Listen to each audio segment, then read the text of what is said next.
Hello, this is Crystal Racing with my thoughts on the situation in Saudi Arabia. Now, of course, yesterday there was a missile strike on one of Aramco's production factories, only 10 kilometers from where the race is being held in Jeddah in Saudi Arabia. Honestly, let's be honest, this should not even be in Saudi Arabia in the first place.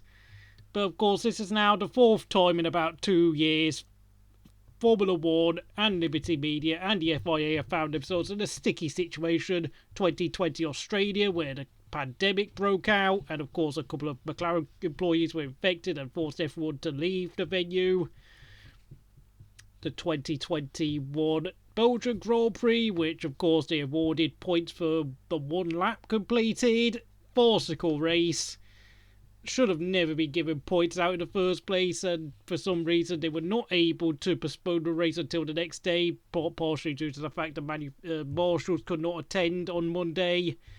Last season's finale at Abu Dhabi, and now of course this. And from what I've heard, of course, is the fact that the reason why the missile strike occurred was to essentially send a message out from the Houthi rebels, of course, from Iran, launched the missile, and of course, for those of you who've been wondering, Saudi Arabia have been committing warfare on Yemen for the past 8 years, committing genocide and many brutal acts, and in violations of human rights. 3 years ago, WWE were basically held hostage because they didn't complete all their duties out there, and they were stuck on a plane for quite a while.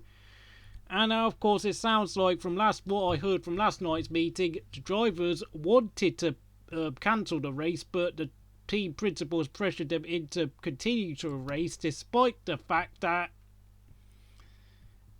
a lot of the but of course, it seems to be that if the drivers had gone home last night, then they could have well have been held hostage in the plane and not been allowed to leave Jeddah. So it seems as if really, I have to say this, once all the drivers, teams and cargo leave Saudi Arabia at the end of Sunday, I hope all the drivers stand up and say we are never visiting Saudi Arabia again until this regime ends. And only a few weeks ago, of course, 84 criminals were executed. Now, of course, technically, the Saudi Arabian government does hold the right to execute people due to, of course, these people committing brutal crimes such as rape, murder, and paedophilia, amongst many other heinous acts. But really, though, this is while Saudi Arabia has grown in global influence, it has to be said, it really does not make sense for Formula One to be visiting a racetrack. I mean, I'm not just talking about the fact that, of course, there could be some random missile strike that could have happened, I don't know, in qualifying or the race tomorrow, but of course, the safety of the staff members. I mean, there were pit mechanics on social media voicing their concerns, saying they just didn't want to be there, and I don't blame them. It's 10 kilometers away, you're having a missile strike. What is happening with this sport? I mean, all I can hope for is the drivers who are the ones who can race do not turn up next year or to any future Saudi Arabian Grand Prix held, because of course if they all collectively boycott next year's race, that will send a strong message out to Liberty Media and the FIA, and of course I think if they do that again in 2024, they will have no choice but to cancel, to strike Saudi Arabia off the calendar.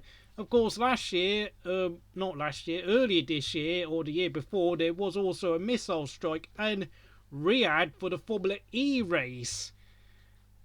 And let's be honest, when you look at a track in Jeddah, it's just really not suited to Formula 1. I mean, we had a Formula 2 race where there were crashes happening everywhere, and there were safety trucks coming onto the track because it's too tight for them to fit around you know, to be able to lift stricken cars out of the way. It's just, seriously, man. The sport is making an embarrassment out of itself yet again. There's no other way of saying it. I mean, you know, yeah, cash is king. Lewis Hamilton is semi-right with saying that. But the fact of the matter is, this whole event is also a massive soft power propaganda grab for the Saudi government to show that they are an acceptable, passable nation that should be treated like they're a member of the world global community. But these sort of actions make you realise they're not really. They should not be. And you have to realise that major sporting events like Formula 1, football and many other things all can be used as propaganda, and Formula 1 is no different. This race should not be going ahead, but of course it is going ahead because everyone's been threatened with being held hostage and potentially being put in a seriously dangerous situation.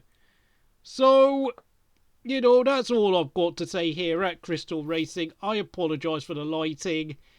If you like this video, please do all the usual stuff, and I'll see you again next time.